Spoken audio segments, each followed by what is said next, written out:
So the first thing I do is I get the dragon into Houdini. I do this through an FBX character import.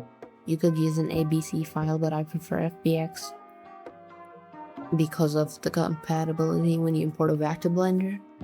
Then I run it through a bone deform. Now the first thing you'll notice is that there's an error because this does not exist because I deleted the FBX as it was a pretty big file and I didn't have use for it after I rendered the animation. Then I run it through a bone deform, which would deform the animation or the character model to the rig, as when you import it first up it'll just be a T-pose kind of thing. Then I applied a transform and I scaled it up by 1.5 because the size matters a lot in Houdini because it simulates based on the size of the domain, and as you can probably see in real life, a little candle would have a pretty uniform flame, but a torch would have some noisy fire. Then I converted it to polygons for later use, and I nulled it off so I can reference this GeoDragon to bring in the final result. Then I put this all in a group and I separated it from the fire group for easy navigation. Now, because I don't have the fire anymore, the first thing I'll do is I'll remove the part where I connected it. Okay, now I first had a sphere, and it's a pretty small size. And I set the you could probably set the frequency higher, but it's not that important because we'll only ever use this for the raw particle system. And the radius, you could just set this back to 1 or so, and then maybe divide 0.05 by 0.07, and then put that as a radius, and that would probably give you the same result. Let me just test it. Yeah, you would get the exact same result, but that's a lot of math, and if you're doing different scale than me, you won't even have my number to do a head start. Then I made a mount node, and I set the animation to on and the pulse duration to 0.35, and I put the noise pattern to simplex, and the fractal to hybrid terrain. If you set that to none, it will look very smooth. We don't want that. Standard gives us a pretty good look, as you can see, but I preferred hybrid terrain because it was a bit more jagged. Then this is just to add a backend value, and I also use curl noise. These are my values. Then I added a scatter field. This makes a lot of dots where geometry used to be, and I put a bunch of total count scatter dots at 8,098. As you can see, you could have a very different amount. You could go all from 8,000 to 100,000. This is a exponential slider, so as you can see, the first half of it is just at around 300, 400, and then it goes to 100,000. It's a pretty strange slider, but we're going to stick with our value of 8,096. Then I added noise, which makes it a black and white kind of thing based on the threshold, as you can see. And this will change throughout the entire animation. Then I put a blast, which basically cut out nodes. It cut out scatter dots under a minimum value of noise. It's probably a bit hard to see because it's dark. Anyways, next we have a set V. This is also adding a background value for V. And then we have another point velocity. This is to make it behave different, like the velocity for the actual particle system will be noisy because of this. And this creates a float value with noise called burn. This is crucial. For fire, we use that burn value. Then we use temperature as well, and another attribute, noise float, then a transform.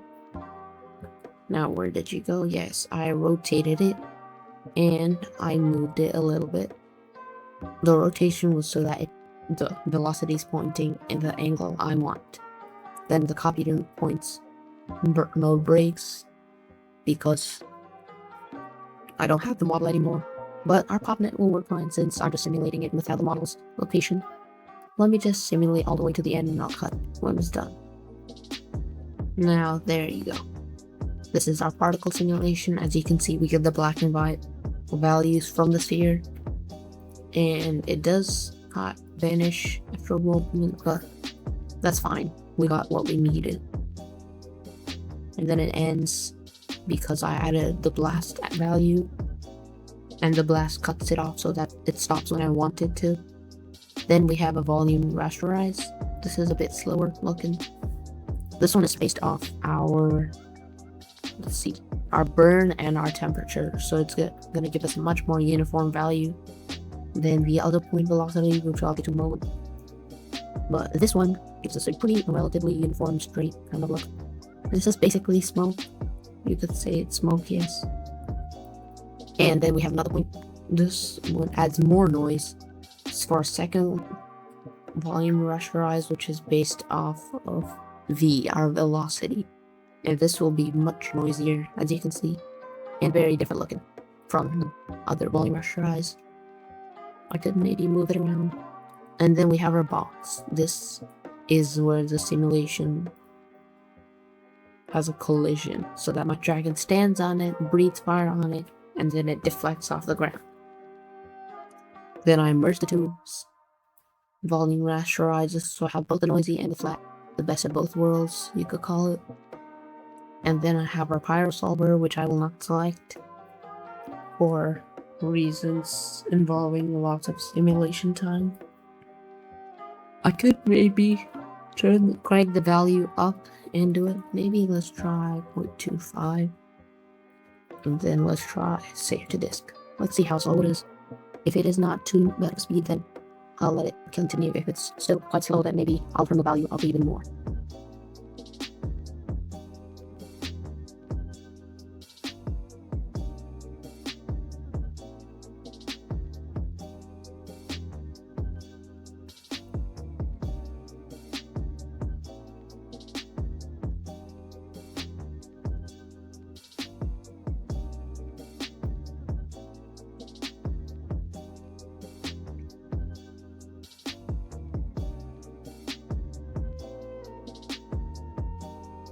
Okay, it is done.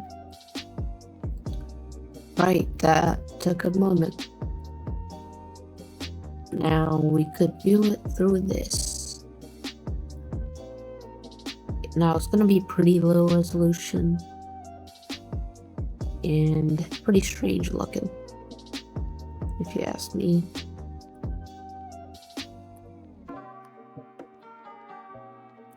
Alright. Right, that makes a lot of sense.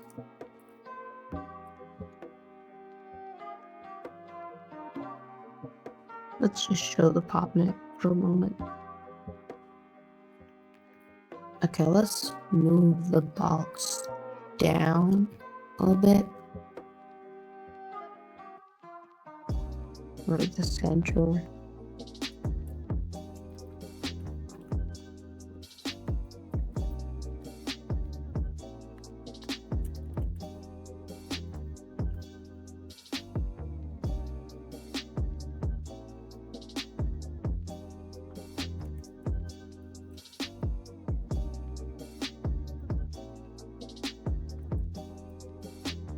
Okay, wow, let's do that one more time.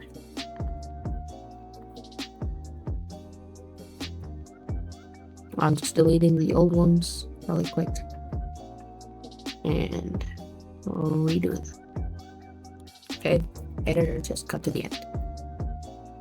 Okay, it's the velocity. Well, it's because of the lack of the model, the velocity is acting funky, and so as a result, I tried baking it, but yeah, I just had to cut that part out. Okay, well, I was using this as my pyro solver. The resolution was at 0.065. I just had it up for the test bake, since I didn't want it to take too long. It took me like almost 2 hours. It was around an hour and a half. The exact details are in my previous video's description, make sure to check that out. And I set the collision on. I had it closed below just to prevent any leaks through the box. For sources, yes, I had density. I had it to add and scalar.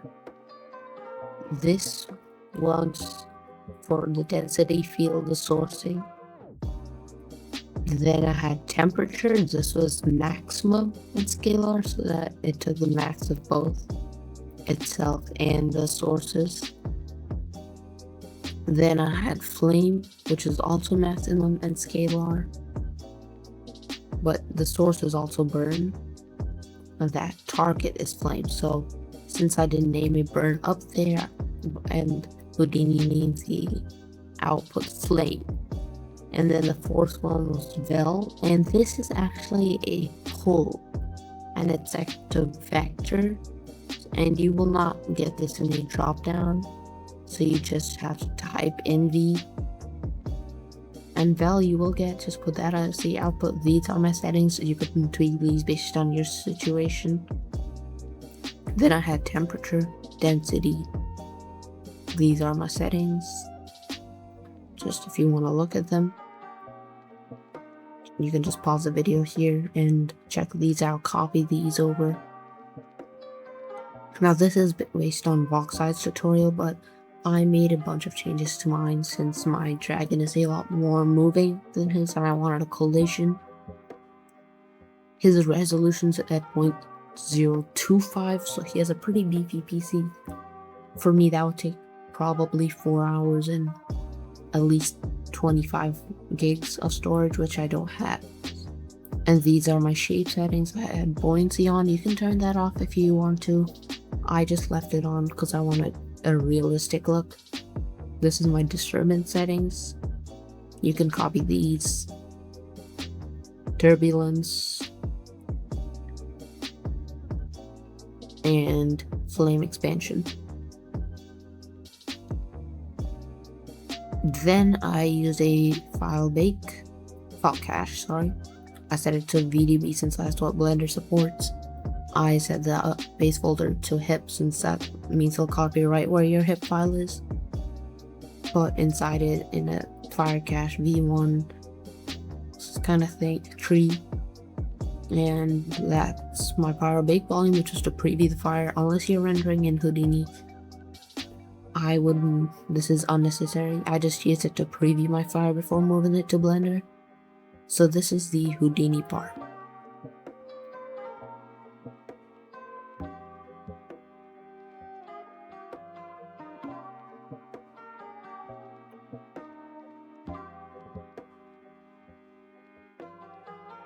Okay, now we're on the Blender side of things. I'm using Blender 5.2, just keep that in mind.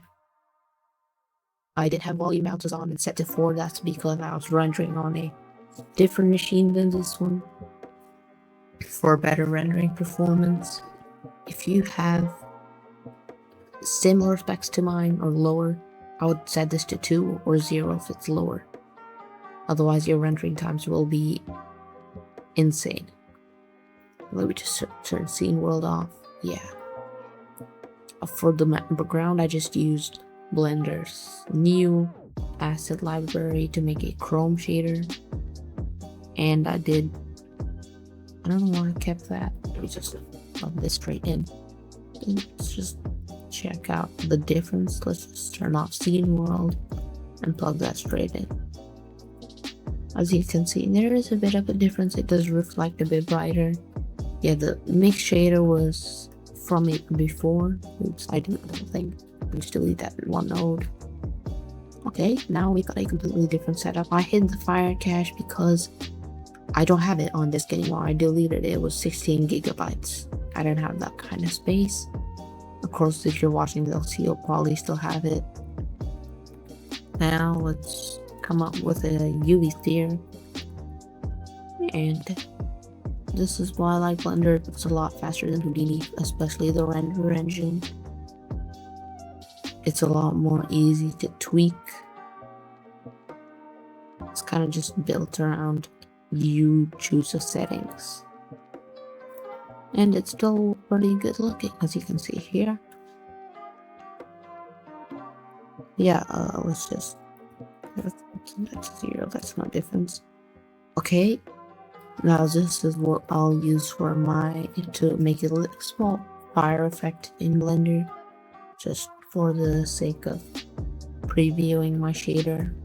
We got an object, quick effects, and quick smoke.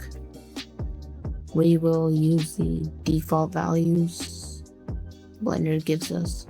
Except maybe we could turn this up to 48, if not 64. Modular. And one big thing you might forget is fire plus smoke. Yeah, let's try 48 first.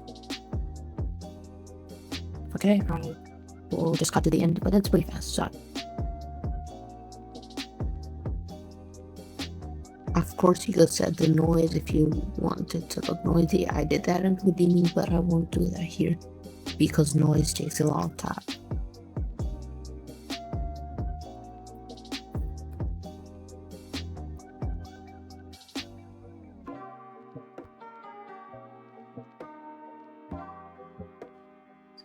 I really don't notice any difference between 4 and 0. Just in case, let's just see the performance settings. You won't see this, just checking in case I'm using my GPU for rendering.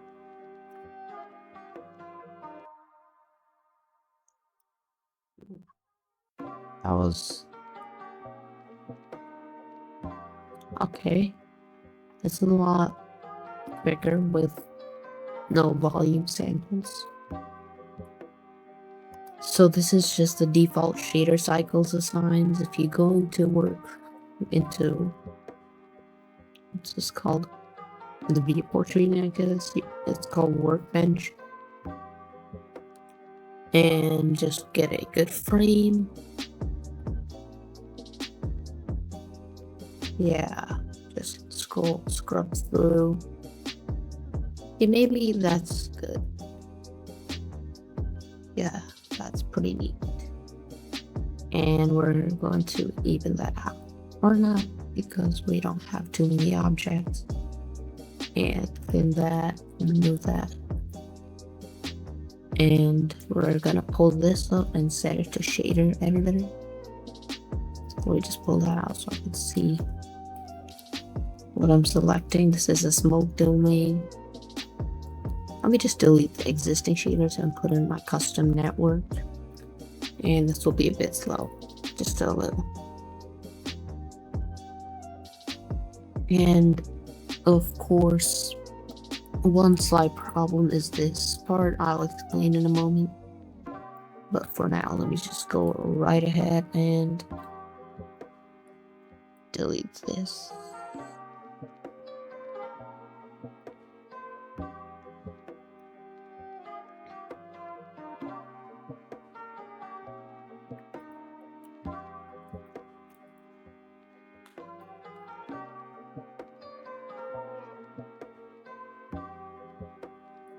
Okay,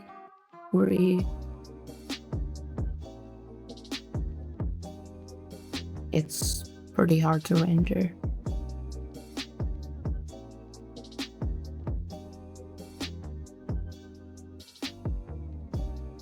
And we're gonna start this at 4 so that we get a clean look fast.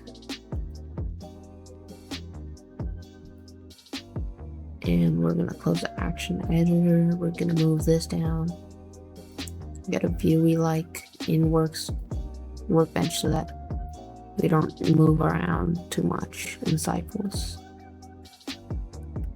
And then go back.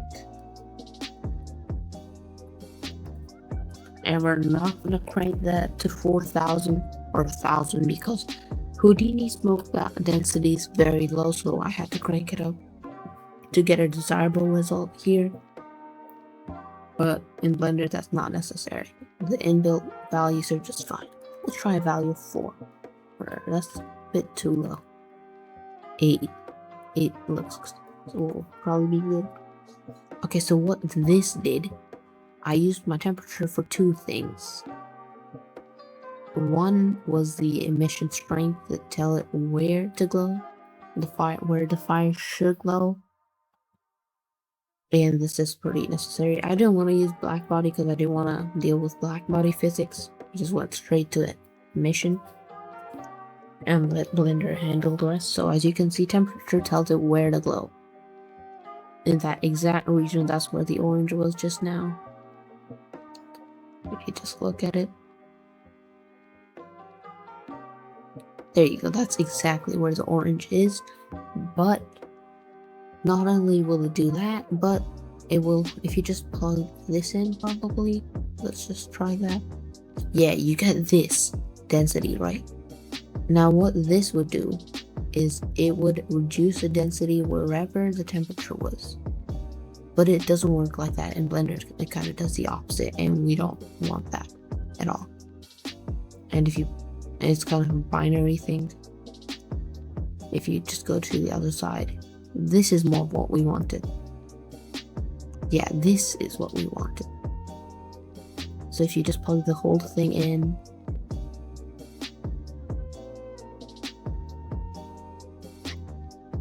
let it render very slowly.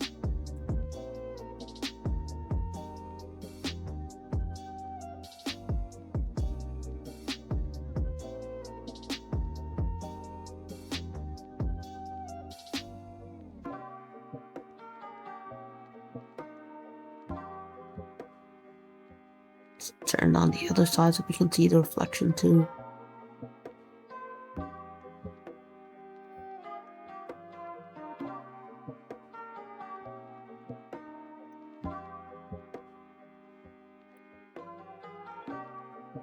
And it's a bit slow, predictable.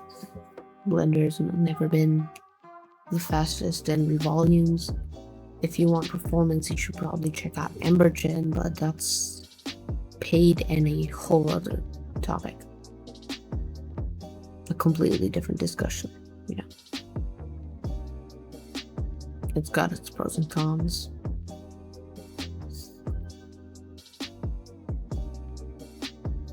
Maybe we should force it to update. Beats that kind of ghosting where it gets stuck on the one part angle in one view, doesn't update to the next one. There you go. Now if you select the domain once more, and if you set this to a value of 15, just higher so you understand.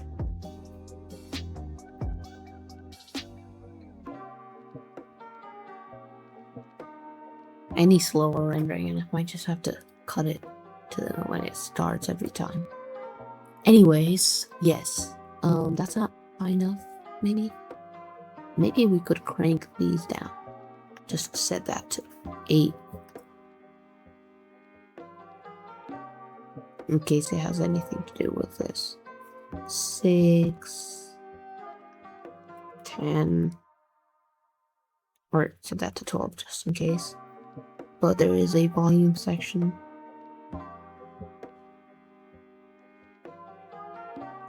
Viewport, nope. Performance, none of this will do anything for the viewport though. And we don't want grease pencil. We don't want color management. Yeah, this is pretty slow. Let's chart 25. Oh, it's back to 0, that's a new one.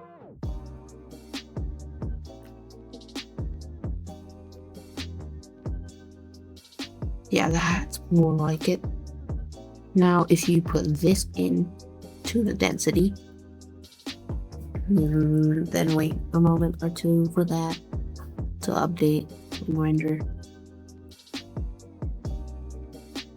It wouldn't look very different here, but in the dragon simulation, the smoke and the fire are kind of very intertwined, and because I cranked up the density to get the look I want, the smoke is overriding the fire, so I had the smoke density controlled by where the temperature is. So if the temperature is lower, there'll be more smoke. If the temperature is higher, there'll be less smoke.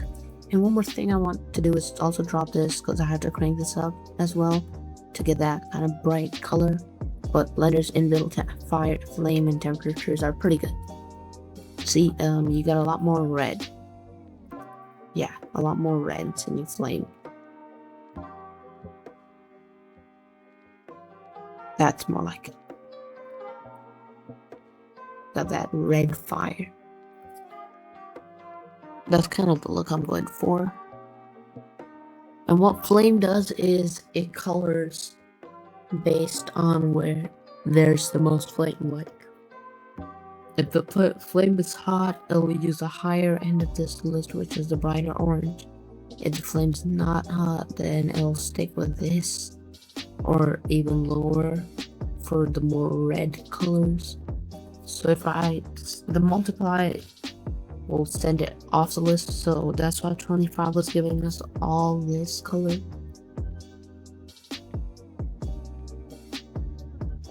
One will not multiply it at all, basically, sort of.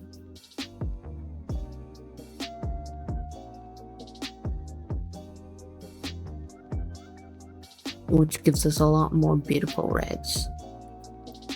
And I also did this multiply to really increase the temperature where the flame is even more to get that emission strength higher. That's what I see around here. It's quite a lot more yellow over there, it's a lot more red. And then, yeah, I avoided black body intensity to avoid those physics. And I just left the temperature at the default. Just one more time, just take a look. Of course, you could try tinkering with some render values too, maybe motion blur. I remember motion blur gave this really kind of cool look, but at the cost of artifacts and aliasing and jagged edges. I'm not sure if it'll work with this frame. Let's just reset that to the default.